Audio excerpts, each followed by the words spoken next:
नमस्कार श्रोता बंधुरा आमी स्वागता एसो गल्प शोनाई चैनेले सबाइके स्वागत जानाई।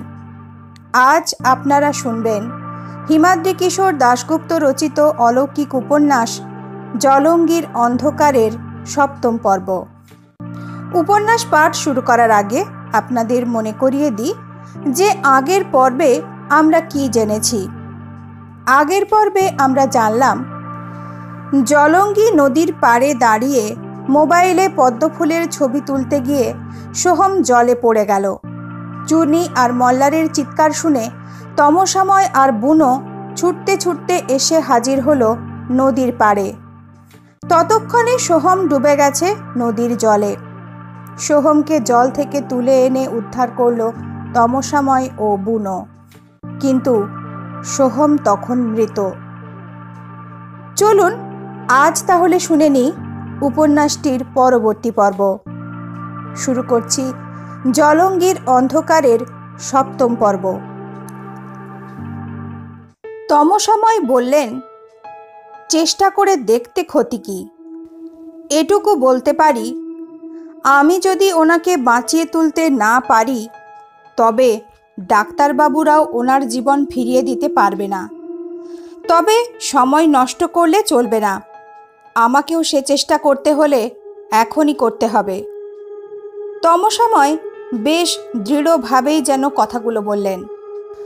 চূর্ণী বলে উঠল, যা হয় তোরা কিছু একটা কর, যে ওকে বাঁচিয়ে তুলতে পারবে সে আমার কাছে যা চাইবে তাকে তাই দেব আমি। প্লিজ কিছু একটা করুন আপনারা, আমি ওকে এভাবে আর পড়ে থাকতে দেখতে পারছি না। तमसामय मल्लारेर दिके ताकिये बोललेन, कि करबेन ताड़ाताड़ी सिद्धान्त निन, प्रति मुहूर्ते समय एखन दामी। आमार एखाने एसे आपनादेर एसब दुर्घटना घटबे आमी भाबते पारिनी।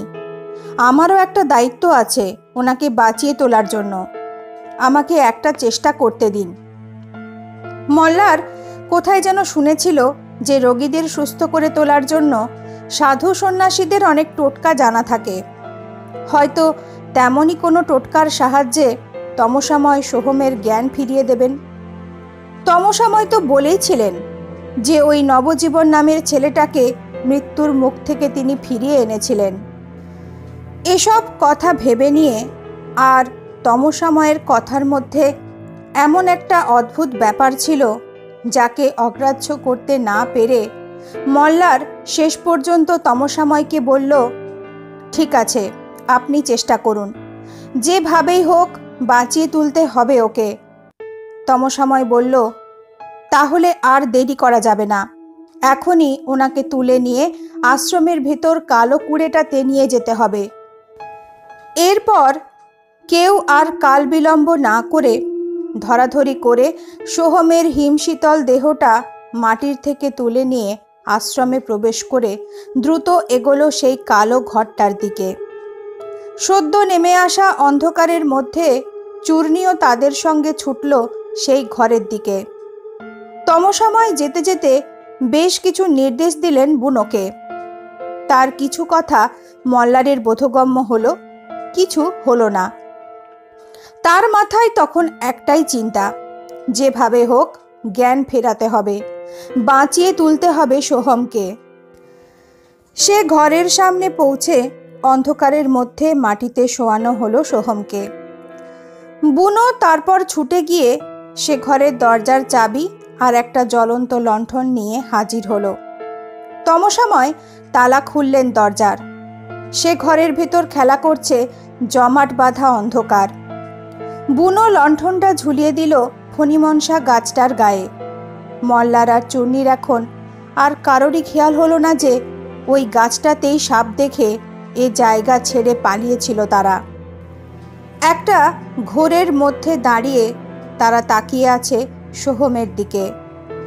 দরজা খোলার পর তমসাময় মল্লারদের উদ্দেশ্যে বললেন, আপনাদের এ ঘরে ঢোকার দরকার নেই, আমি ওনাকে ভেতরে নিয়ে যাচ্ছি। আমার বেশ কিছুটা সময় লাগবে। এ সময়ের মধ্যে আপনারা আমাকে ডাকবেন না, ডাকলে আমার কাজের ক্ষতি হতে পারে। আপনারা এখানে দাঁড়িয়ে আমার কাজ শেষ হওয়া পর্যন্ত অপেক্ষা করতে পারেন। আবার ঘরে ফিরেও অপেক্ষা করতে পারেন। তমসাময়ের কথা শুনে চূর্ণী কান্না ভেজা গলায় বলে উঠল, না, আমরা এখানেই দাঁড়িয়ে থাকব, কোনো বিরক্ত করব না আপনাকে। আপনি যেভাবেই হোক ওর জ্ঞান ফিরিয়ে দিন। তমসাময় বললেন, সে চেষ্টা আমি আপ্রাণ করব। তমসাময় এবার ঝুঁকে পড়ে একলাই পাঁজাকোলা করে তুলে নিলেন শরীরটা। তা দেখে মল্লার বুঝতে পারল এই বয়সেও যথেষ্ট শক্তি ধরেন তমসাময়। সোহমের দেহটা তুলে নিয়ে শনের ছাউনি দেওয়া সেই বেড়ার ঘরের মধ্যে ঢুকে গেলেন। এরপর ভিতর থেকে দরজা বন্ধ করে দিলেন তিনি। বাইরে দাঁড়িয়ে রইল মল্লাররা। একটু পর মল্লারের মনে হলো তমসাময় সম্ভবত ঘরের ভিতর একটা বাতি জ্বালিয়েছেন। দরজার দেওয়াল আর দরজার মধ্যে যে এক চিলতে ফাঁক আছে তা দিয়ে যেন ঘরের ভেতর আবছা একটা আলো দেখা যাচ্ছে। বুনো মল্লারকে বলল, আপনারা এখানে থাকুন, আমি কিছু জিনিস নিয়ে ফিরে আসছি। সে জায়গাতেই মল্লারা চূর্ণী দাঁড়িয়ে রইল বন্ধ ঘরের দরজার দিকে তাকিয়ে। আর বুনো চলে গেল তার জিনিস আনতে। কিছুক্ষণের মধ্যেই অবশ্য আবার বুনো ফিরে এলো সেখানে। তার এক কাঁধে ধরা বেশ কয়েকটা কাঠের টুকরো, শ্মশান থেকে আনা সেই চিতা কাঠের টুকরো, আর অন্য হাতে সেই ব্যাগটা যার মধ্যে নদী থেকে ধরা শোল মাছটা রয়েছে। ঘরের সামনে একপাশে মাটিতে কাঠগুলো রেখে কিছুক্ষণের মধ্যেই তাতে আগুন জ্বালিয়ে দিল বুনো। তারপর ব্যাগ থেকে সে শোল মাছটা বের করলো। মাছটা তখনও জ্যান্ত, নড়ে উঠল মাছটা। বুনো বেশ কয়েকবার মাছটার লেজ ধরে তার মাথাটা বাড়ি দিল মাটিতে। স্থির হয়ে গেল মাছটা। মল্লার বুঝে উঠতে পারল না এ অবস্থাতে বুনো এখানে রান্নার আয়োজন করতে বসছে কেন। না, ঠিক রান্না নয়। চিতা কাঠের আগুন একটু ভালো করে জ্বলে উঠতেই সে মাছটাকে আগুনের মধ্যে ফেলে দিল। পুড়তে শুরু করলো শোল মাছটা। ধীরে ধীরে মাছ পোড়ার কটু গন্ধ ছড়িয়ে পড়তে লাগলো চারপাশে। বিশ্রী একটা গন্ধ। হঠাৎ তার পাশে একটা শব্দ শুনে মল্লার দেখল নবজীবন নামের ছেলেটা আর একটা ছেলেকে নিয়ে সেখানে হাজির হয়েছে। তার দৃষ্টি আগুনে পুড়তে থাকা মাছটার দিকে নিবদ্ধ। এরপর সঞ্জীবন, উজ্জীবন সহ একে একে সব ছেলেগুলোই সেখানে এসে হাজির হলো। একপাশে সার বেঁধে দাঁড়িয়ে লোলুপ দৃষ্টিতে তারা মাছ পোড়ানো দেখতে লাগলো। মল্লারের কিছুই বোধগম্য হচ্ছে না। মনে মনে শুধু সে একটাই প্রার্থনা করতে লাগলো, সোহমের যেন জ্ঞান ফিরে আসে। আর চূর্ণীর যেন চারপাশে কি ঘটছে সে ব্যাপারে কোনো খেয়াল নেই। বোবা জ্ঞানশূন্য অবস্থায় পাথরের মূর্তির মতো সে তাকিয়ে আছে কুঁড়ে ঘরের বন্ধ দরজার দিকে। মাছ পোড়ানো হয়ে গেল এক সময়। পোড়া মাছটা আগুন থেকে উঠিয়ে নিয়ে বুনো দরজার সামনে গিয়ে দরজার গায়ে মৃদু টোকা দিল। দরজার ঝাঁপ মৃদু ফাঁক হলো। বেরিয়ে এলো তমসাময়ের হাত। বুনোর হাত থেকে মাছটা নিয়েই সে হাত আবার অদৃশ্য হয়ে গেল। বন্ধ হয়ে গেল দরজা। অন্ধকার কেটে গিয়ে জলঙ্গির মাথায় একসময় চাঁদ উঠতে শুরু করলো। চাঁদের দিকে মুখ তুলে নদীর পাড় থেকে ডেকে উঠল শিয়ালের দল। যেন রাত্রিকে স্বাগত জানালো রাত্রির সন্তানরা। শিয়ালের ডাক থেমে যাবার পর বন্ধ কুড়ের ভিতর থেকে ভেসে আসতে লাগলো তমসাময়ের কণ্ঠস্বর। মল্লার বুঝতে পারল তমসাময় মন্ত্রপাঠ শুরু করেছেন। কখনো বেশ উচ্চগ্রামে, আবার চাপা গলাতে কিসব যেন বলে চলতে লাগলেন তমসাময়। বাচ্চা ছেলেগুলো নিশ্চুপভাবে তাকিয়ে আছে ঘরের দিকে। আলো আঁধারিতে তাদের অবয়বগুলো কেমন যেন ভৌতিক লাগছে দেখতে। সময় এগিয়ে চলল। বেশ অনেকক্ষণ ধরে তমসাময়ের কণ্ঠস্বর ভেসে আসার পর এক সময় তা থেমে গেল। চারপাশে নেমে এলো এক অসীম অসহনীয় নিস্তব্ধতা। চূর্ণীর মধ্যে এবার চঞ্চলতা শুরু হলো। সে যেন আর ধৈর্য রাখতে পারছে না। দরজার দিকে তাকিয়ে ছটফট করতে লাগলো সে। মল্লারেরও প্রায় একই রকম অবস্থা, এমনকি বুনোর চোখে মুখে উত্তেজনার ছাপ। সবাই জানতে আগ্রহী তমসাময় সোহমের জ্ঞান ফেরাতে সক্ষম হলেন কিনা। আর এরপরই দরজা খুলে গেল। চাঁদের আলোতে বাইরে বেরিয়ে এসে দাঁড়ালেন তমসাময়। কিন্তু এভাবে তাকে আগে কখনো দেখেনি মল্লাররা। তমসাময়ের পরনে রক্তাম্বর, ঊর্ধ্বাঙ্গ উন্মুক্ত, গলায় ঝুলছে রুদ্রাক্ষের মালা, সারা কপালে সিঁদুর লেপা। প্রচণ্ড উত্তেজনা নিয়ে মল্লার আর চূর্ণী তাকালো তার দিকে। চূর্ণী তাকে কিছু বলার আগেই তমসাময়ের ঠোঁটের কোণে হাসি ফুটে উঠল।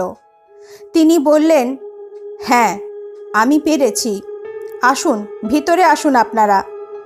কথাটা শুনেই লাফিয়ে উঠল চূর্ণী, আর এক মুহূর্ত দেরি না করে তমসাময়ের সঙ্গে মল্লার প্রায় হুড়মুড় করেই কুঁড়ের ভিতর প্রবেশ করল। বেশ বড় একটা মাটির প্রদীপ জ্বলছে ঘরে। ঘরের চারপাশে ছড়িয়ে আছে মাটির তৈরি পুরনো হাঁড়ি, কলসি, সরা এসব। আর ঘরের ঠিক মাঝখানে সিঁদুর লেপা একটা মাটির বেদি, তার ওপর শুয়ে আছে সোহম। তমসাময়ের সঙ্গে এগিয়ে গিয়ে চূর্ণী প্রায় হুমড়ি খেয়ে দাঁড়ালো বেদির সামনে। সোহমের দেহ সম্পূর্ণ নিরাবরণ, শুধু এক টুকরো লাল বস্ত্রখণ্ড চাপা দেওয়া আছে তার লজ্জা নিবারণের জন্য। সারা গায়ে তার ঘি আর তিল মাখানো। তার শরীরের একপাশে ছোট ছোট মাটির সরাতে সাজানো আছে খণ্ড খণ্ড পোড়া শোল মাছ। ঘি আর পোড়া শোল মাছের গন্ধ মিলেমিশে একটা অদ্ভুত গন্ধ সৃষ্টি হয়েছে ঘরের ভিতর। মল্লার খেয়াল করে দেখল সোহমের চোখ বন্ধ থাকলেও তার বুক ওঠানামা করছে, শ্বাস নিচ্ছে সোহম। আর এরপরই সোহমের শরীরটা একবার কেঁপে উঠল। সোহম চোখ মেলে বলে উঠল, খুব শীত করছে আমার, আমি কোথায়? চূর্ণী আনন্দ উচ্ছ্বাসে বলে উঠল, তুই ঠিক হয়ে গেছিস সোহম, এই তো আমরা সবাই আছি তোর সঙ্গেই, এটা আশ্রম। সোহম ধীরে ধীরে উঠে বসতেই চূর্ণী তাকে বিহ্বলভাবে জড়িয়ে ধরতে যাচ্ছিল, কিন্তু তমসাময় তাকে থামিয়ে দিয়ে বলল, দাঁড়ান, উনি এখন খুব দুর্বল, ওনাকে খাওয়াবার ব্যবস্থা করতে হবে। সোহম উঠে বসে একটু ঘোলাটে চোখে নিজের শরীর আর চারপাশে তাকিয়ে বলল, আমার এ অবস্থা কেন? আমার কি হয়েছিল? মল্লার বলে উঠল, পদ্মফুলের ছবি তুলতে গিয়ে তুই জলে পড়ে গেছিলি। তমসাময় বাবু তোকে জল থেকে উদ্ধার করেন। অনেকক্ষণ তুই অজ্ঞান হয়েছিলি, উনি জ্ঞান ফেরালেন, আর কোনো চিন্তা নেই। কথাটা শুনে সোহম বিড়বিড় করে বলল, হ্যাঁ, আমার এবার মনে পড়েছে, জলে ডুবে গেছিলাম আমি।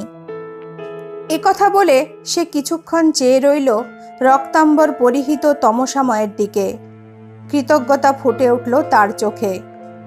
সোহম এরপর কিছুটা শিশুর মতোই বলল, খুব দুর্বল লাগছে আমার, খুব খিদে পাচ্ছে। তমসাময় মৃদু হেসে বললেন, জানি খিদে পাচ্ছে, খাবারের ব্যবস্থা আছে। একথা বলে তিনি বেশ বড় একখণ্ড পোড়া মাছ রাখা মাটির সরা বাড়িয়ে ধরলেন সোহমের দিকে। সেটা দেখে কিন্তু নাক সিটকালো না সোহম। মল্লারদের কিছুটা অবাক করে দিয়েই পোড়া মাছটা সরা থেকে তুলে নিয়ে বেশ পরিতৃপ্তির সঙ্গে সে খেতে লাগলো। ক্রমশ স্বাভাবিক হয়ে আসতে লাগলো তার চোখ মুখ। খাওয়া শেষ হতে একটা পরিতৃপ্তির ঢেকুর তুলল সে। আর এরপরই সম্ভবত তার লজ্জা বোধ হলো। মল্লারকে বলল, তাড়াতাড়ি আমার জামা প্যান্ট দে। ঘরের এক কোণে স্তূপাকৃত অবস্থায় পড়েছিল সোহমের ভিজে জামা প্যান্ট, জ্যাকেট। নিজেদের ঘরে ফেরার আগে আপাতত সেগুলোই পরতে হবে তাকে। মল্লার সেগুলো তুলে আনলো। বেদি থেকে নেমে মল্লার আর চূর্ণীর সাহায্যে জামা কাপড়গুলো কোনো রকমে পরে নিল সোহম। তার সামনে দাঁড়িয়ে তমসাময়। তার দিকে তাকিয়ে কৃতজ্ঞ চিত্তে সোহম বলল, আমার জীবন ফিরিয়ে দিলেন আপনি, সত্যি আপনি জীবন বাবা, আমি সে নামেই ডাকবো আপনাকে। প্রদীপের আলোতে হাসি ফুটে উঠল জীবন বাবার মুখে। তিনি বললেন, সবই আমার গুরুদেবের আশীর্বাদ আর আপনার ভাগ্য। আর বুনো কিন্তু কৃতিত্বের দাবিদার। ভাগ্যিস সে শোল মাছটা ধরেছিল। আপনার জ্ঞান ফেরার পিছনে ওই পোড়া শোল মাছই প্রধান উপকরণ। পোড়া শোল মাছ কীভাবে সোহমের জ্ঞান ফেরালো, তার কটু গন্ধ স্পেলিং সল্টের কাজ করে কিনা তা জানার আগ্রহ থাকলেও মল্লার এ ব্যাপারে জানতে চাইল না তমসাময়ের কাছে। হয়তো ব্যাপারটা তমসাময়ের গুরুর গোপন শিক্ষা। প্রশ্ন করলে তমসাময় বিব্রত বোধ করতে পারেন। তিনি সোহমের জীবন ফিরিয়ে দিয়েছেন, সেটাই বড় কথা। কিভাবে ফেরালেন সেটা আর এখন সোহমদের কাছে তেমন গুরুত্বপূর্ণ নয়। চূর্ণী তমসাময়কে বলল, আপনার ঋণ কোনো দিন শোধ করতে পারবো না, তবুও বলুন যদি কিছু নেন আপনি। তমসাময় মৃদু হেসে বললেন, গুরুদেব আমাকে তন্ত্রর যেসব শিক্ষা দিয়েছেন তা প্রয়োগ করার বিনিময় কোনো কিছু গ্রহণ করি না আমি। করলে আমার গুরুদেবের শিক্ষা থেকে, আমার সাধনা থেকে পথভ্রষ্ট হব। আমার সব শিক্ষা হারিয়ে যাবে। উনি নবজীবন পেয়েছেন, এটাই বড় ব্যাপার। এটাই আমার তৃপ্তি, আমার আনন্দ।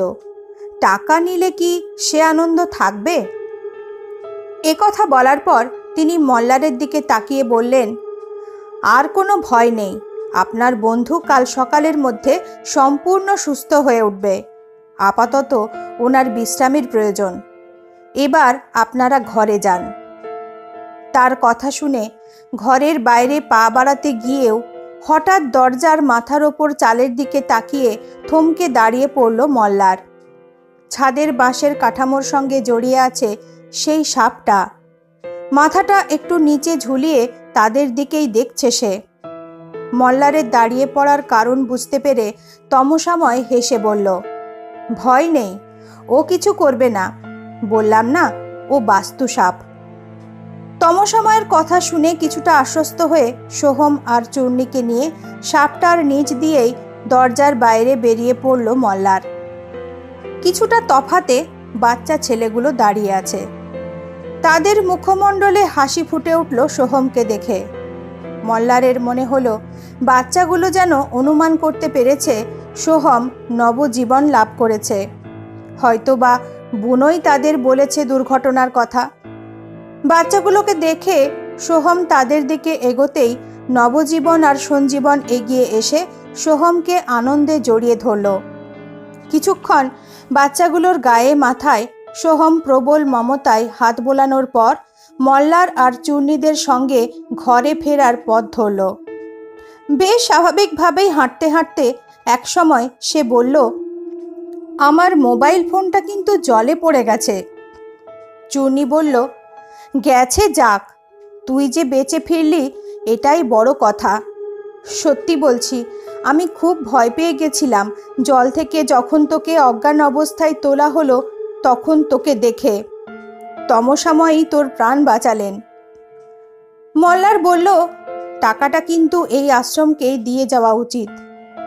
কথাটা শুনে চূর্ণী বলে উঠল, তমসাময় আজ যা করলেন তাতে আর টাকা না দেওয়ার কোনো প্রশ্নই ওঠে না। ভদ্রলোক সৎ, ছেলেগুলো অন্ত প্রাণ।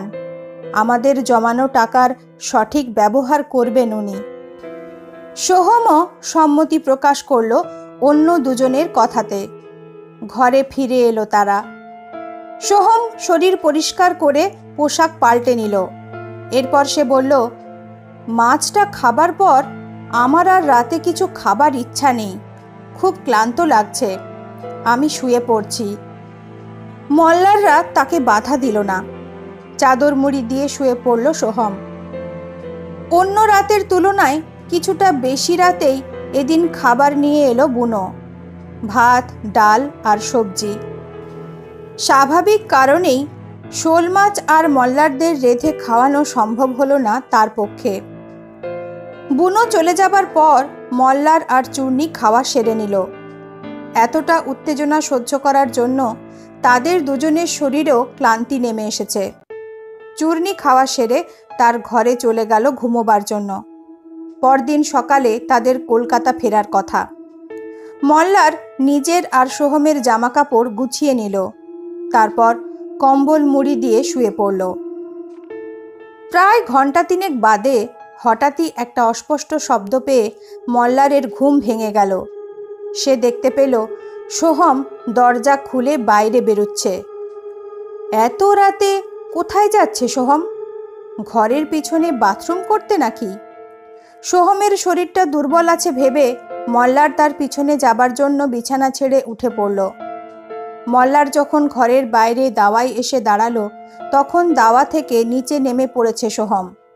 কিন্তু সে নিচে নেমে দ্রুত হাঁটতে লাগলো, যেন সে নদীর দিকে যাবে বলে হাঁটতে শুরু করেছে। কোথায় যাচ্ছে সোহম? তাকে ওভাবে হাঁটতে দেখে মল্লারও সঙ্গে সঙ্গে দাওয়া থেকে নেমে পড়ল। সোহম এখন বেশ কয়েক কদম এগিয়ে গেছে।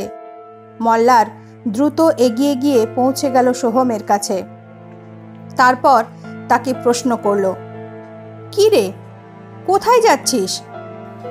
সোহম যেন তন্দ্রাচ্ছন্ন গলায় উত্তর দিল, ওদের কাছে যাচ্ছি, ওরা যেখানে গেছে।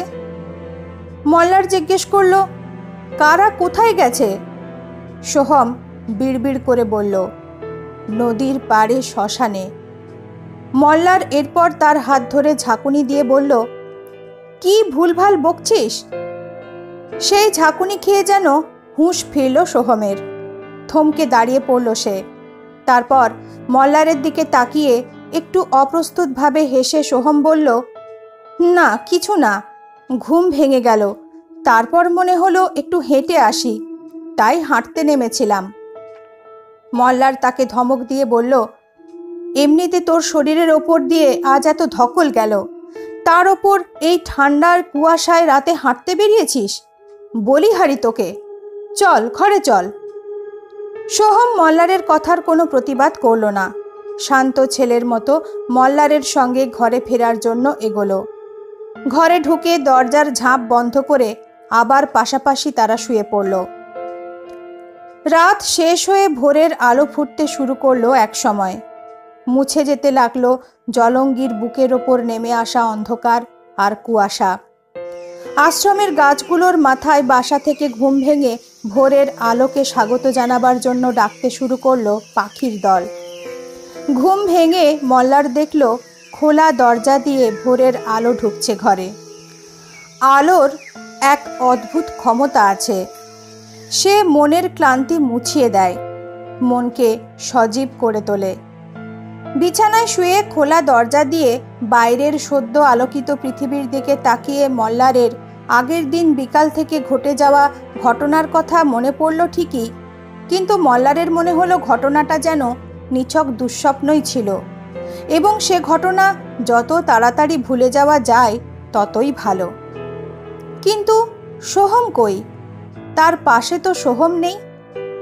চূর্ণীর ঘরের দরজার দিকে তাকিয়ে মল্লার দেখল সে ঘরের দরজা ভিতর থেকে বন্ধ, অর্থাৎ চূর্ণী বাইরে বেরোয়নি। মল্লার আড়মোড়া ভেঙে বিছানা ছেড়ে উঠে পড়ল। গায়ে চাদর জড়িয়ে স্লিপারে পা গলিয়ে দাওয়াতে বেরিয়ে পড়ল সে। না, সোহম দাওয়াতে নেই। দাওয়া থেকে মল্লার নিচে নেমে পড়ল। সামান্য কুয়াশা এখনো থাকলেও ভোরের আলোতে জেগে উঠতে শুরু করেছে পৃথিবী। ওড়াওড়ি করছে পাখির দল। নরম মনোরম পরিবেশ, কিন্তু চারপাশে ভালো করে তাকিয়েও মল্লার দেখতে পেল না সোহমকে। হঠাৎ একটা দুশ্চিন্তার উদয় হলো মল্লারের মনে।